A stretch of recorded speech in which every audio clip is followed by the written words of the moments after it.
Imagine the electric energy of Seattle's grunge era roaring back to life on a grand stage. That's exactly what happened when Soundgarden took the spotlight at the 2025 Rock Roll Hall of Fame induction ceremony.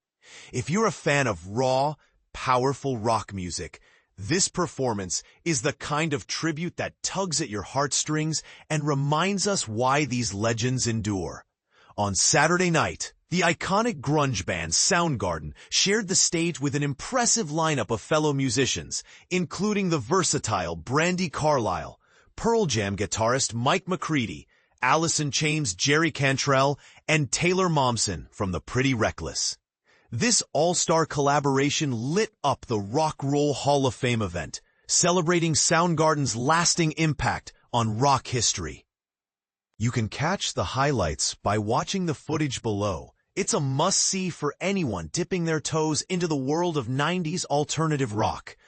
The band's remaining members, drummer Matt Cameron, guitarist Kim Thayil, and bassist Ben Shepherd, graciously invited these guests to join them for unforgettable renditions of their classic hits.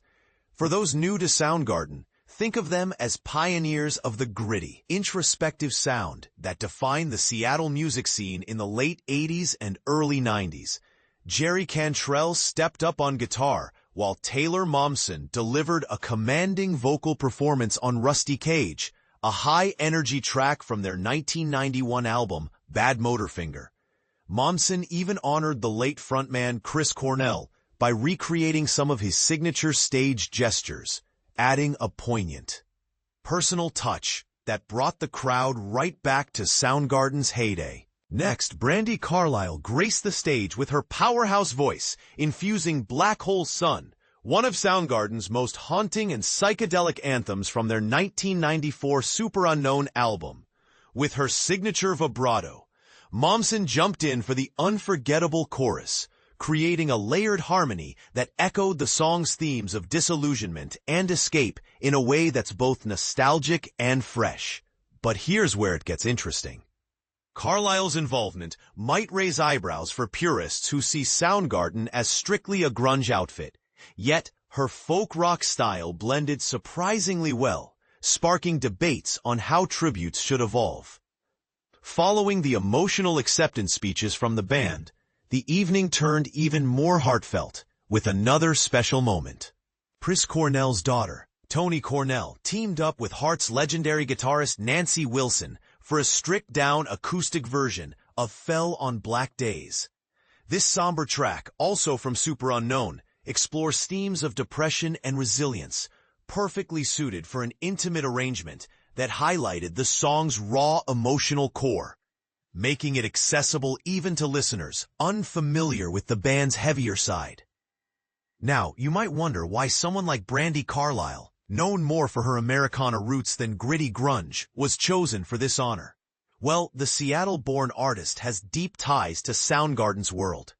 Back in 2019, she shared the stage with them at a tribute concert called I Am the Highway, a tribute to Chris Cornell, held at the Forum in Los Angeles.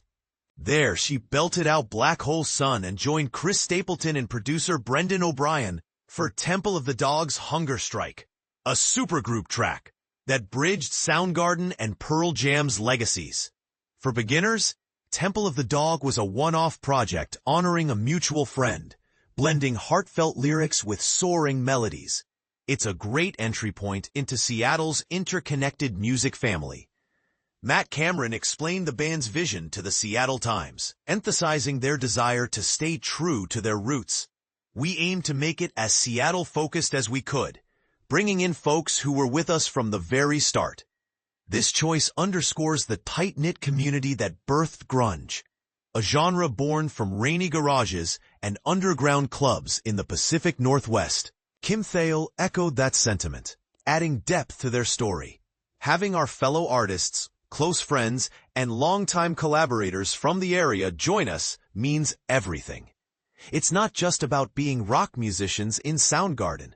We're the ones who helped shape the Seattle sound and scene. Our location isn't just a backdrop. It's the heart of our identity, our origins, and who we've always been. And this is the part most people miss. In an industry that often globalizes everything, Soundgarden's insistence on geographic pride feels like a bold stand against homogenization. Could that be why their music still resonates so strongly today? This induction marks Soundgarden's breakthrough after 3 attempts. They were nominated in 2020 and 2023, but didn't make the cut until now. For context, the Rock Roll Hall of Fame process can be notoriously subjective, often favoring commercial success over underground influence, which has left many fans frustrated over delays for bands like this. Joining Soundgarden in the 2025 Performer category are heavy hitters, like the White Stripes with their garage rock revival, Bad Company's classic hard rock anthems, Outkast's innovative hip-hop soul, Cyndi Lauper's pop-punk energy, Chubby Checker's twist-inducing hits, and Joe Cocker's soulful blues covers. What a diverse class that spans decades and genres. Check out this clip of Soundgarden featuring Jerry Cantrell, Brandi Carlile, and Taylor Momsen on Black Hole Sun from the Rock Roll Hall of Fame 2025.